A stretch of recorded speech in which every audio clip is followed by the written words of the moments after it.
عثمان بن عفان رضی اللہ عنہ کہتے ہیں کہ رسول اللہ صلی اللہ علیہ وسلم نے فرمایا، جو عشاء کی جماعت میں حاضر رہے گا تو اسے آدھی رات کے قیام کا ثواب ملے گا، اور جو عشاء اور فجر دونوں نمازیں جماعت سے ادا کرے گا اسے پوری رات کے قیام کا ثواب ملے گا۔ جامع ترمذی حدیث نمبر 221۔ یہ حدیث صحیح ہے۔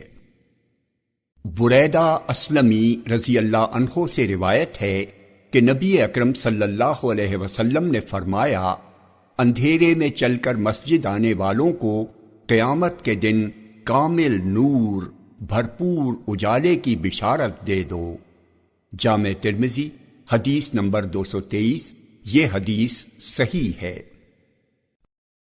ابو ہریرہ رضی اللہ عنہ سے روایت ہے کہ نبی اکرم صلی اللہ علیہ وسلم نے فرمایا، اگر لوگوں کو معلوم ہو جائے کہ اذان اور پہلی صف میں کیا ثواب ہے اور وہ اسے قرعہ اندازی کے بغیر نہ پا سکتے تو اس کے لیے قرعہ اندازی کرتے۔